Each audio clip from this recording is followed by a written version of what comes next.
राधे राधे। जय श्री कृष्णा। कैसे हैं आप लोग? आशा करती हूँ अच्छे होंगे, स्वस्थ होंगे, खूब खुश होंगे।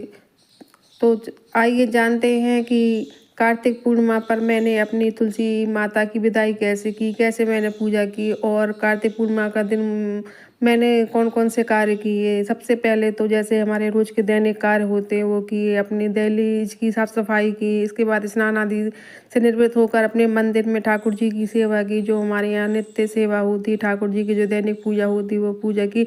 इसके बाद भोग प्रसाद बनाया। भोग प्रसाद में हमने हलवा पूड़ी बनाई है, पंजीरी बनाई है, क्योंकि कार्तिक की पूर्णिमा है तो इस दिन सत्यनारायण की कथा होती है। अगर आप सत्यनारायण की कथा पंडित जी से नहीं करवा पाते हैं तो आप स्वयं भी कर सकते हैं। तो यह बहुत बड़ी पूर्णिमा थी, क्योंकि कार्तिक का आखिरी दिन था। क्योंकि पूरे महीने के कार्तिक स्नान का सभी ने नियम ले रखा है। किसी ने पूजन पाठ का नियम ले रखा है तो किसी ने व्रत का नियम ले रखा है।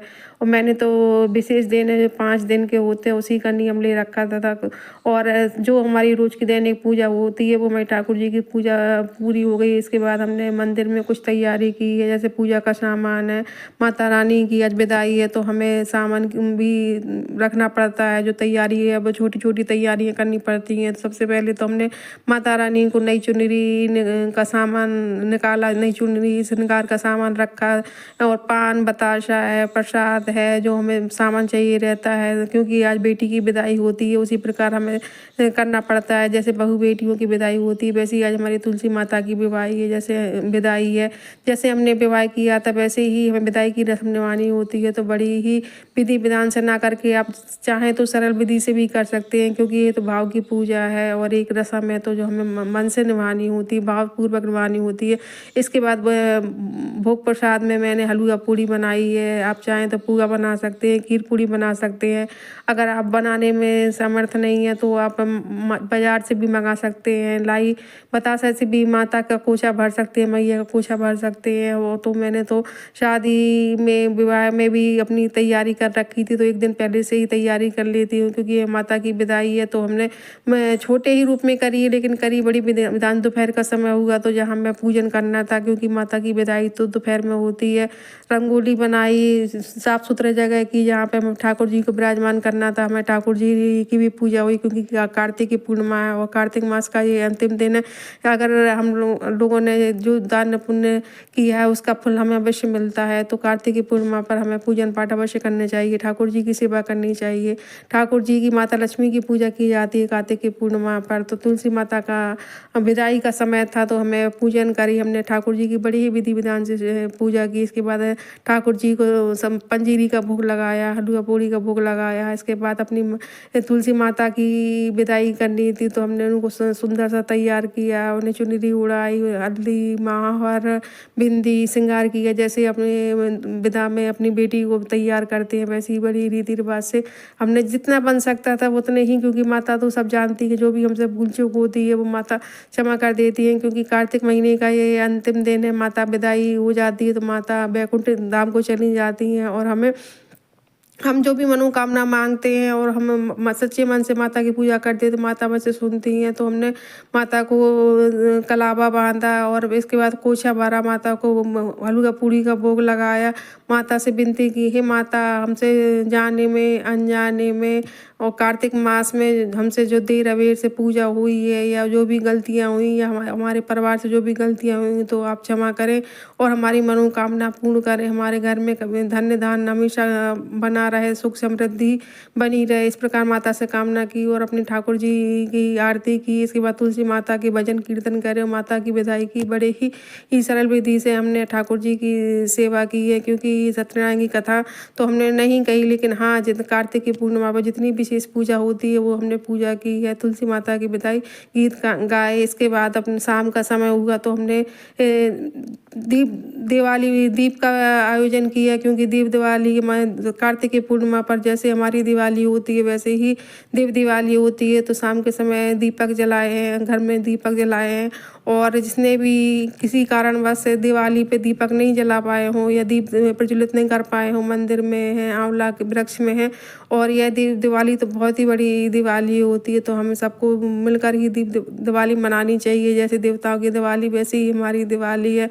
और इस दिन धन पोटली बनाना चाहिए। अगर जिसने दिवाली पर धन पोटली नहीं बना पाई है तो उस दिन माता लक्ष्मी के चरणों में रख कर वो धूप दीप दिखाकर दोबारा से तिजोरी में रख सकता है। और जिसने नहीं बना पाई है वो इस दिन सामान कौड़ी है, धनिया है और कमल गट्टा है, हल्दी की गांठ है, सिक्का, इस प्रकार लेकर तिजोरी धन पोटली बनाकर तिजोरी में रख ले, क्योंकि यह दिन बहुत ही विशेष होता है। इस दिन माता लक्ष्मी की पूजा होती है, ठाकुर जी की पूजा होती है, और इस दिन चंद्रमा की भी पूजा अवश्य करनी चाहिए। कार्तिक पूर्णिमा का व्रत है, इस दिन समापन उद्यापन होता है और माता तुलसी की विदाई होती है, क्योंकि पूरे महीने में हमने तुलसी पूजन किया है, तो ये आखिरी दिन होता है माता तुलसी की पूजा करने का, उनसे क्षमा याचना करने का। और जाते जाते अगर हम माता की विधि विधान से पूजा करते हैं, सच्चे मन से पूजा करते हैं, तो माता वरदान देती हैं और हमें जब अवश्य ही माता तुलसी की पूजा करनी चाहिए। अगर हम तुलसी माता की विदाई नहीं करते हैं या हम किसी दिन हमने व्रत नहीं रखा, एकादशी पे विवाह नहीं किया, बहुत से घरों में एकादशी पे विवाह नहीं करते हैं,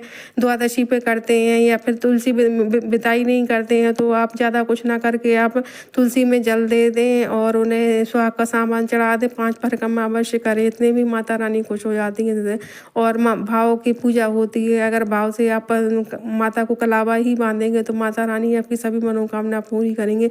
इस प्रकार हमने पूजन किया। सुबह दोपहर के समय माता की विदाई की, शाम के समय अपनी मंदिर में घी का दीपक जलाया और कलावा की बाती लगाकर तुलसी की लकड़ी से हमने आरती करी, ठाकुर जी की आरती करी। इसके बाद तुलसी माता की आरती करी और उनके तुलसी चौरा में दीपक जलाए। इसके बाद हमने पूरे घर में दीप प्रज्वलित किए हैं और मैंने तो आंवला के नीचे भी दीपदान किया है, क्योंकि आंवला के नीचे दीपदान करने से कहते हैं कार्तिक मास में भगवान विष्णु का वास आंवला के वृक्ष में होता है, माता लक्ष्मी का वास होता है आंवले के वृक्ष में, तो हमें अवश्य ही आंवला के वृक्ष में दान करना चाहिए, क्योंकि कार्तिक मास में आंवले वृक्ष की बहुत अधिक महत्वता होती है, बहुत ही विशेष होता है। आंवला के वृक्ष में अगर हम उनको दीपदान करते हैं तो भगवान विष्णु बहुत ही प्रसन्न होते हैं, माता लक्ष्मी का वास होता है। तो दिवाली के दिन आप जरूर दीप वृक्ष में दीप लगाइएगा, जैसे शिव मंदिर में है, आंवले के वृक्ष में है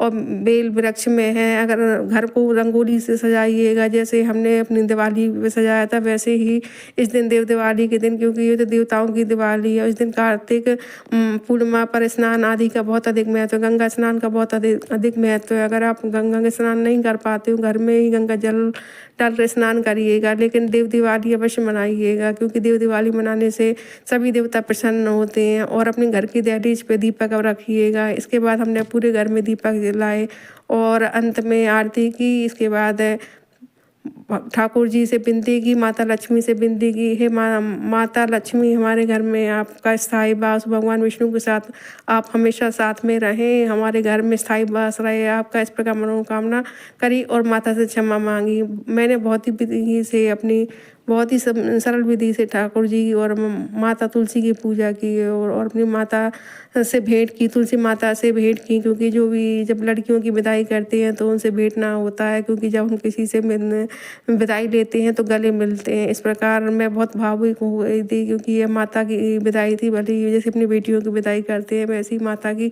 विदाई की। अगर आपको वीडियो जरा भी अच्छी लगे तो लाइक और शेयर करें। मिलते हैं अगली वीडियो में। राधे राधे।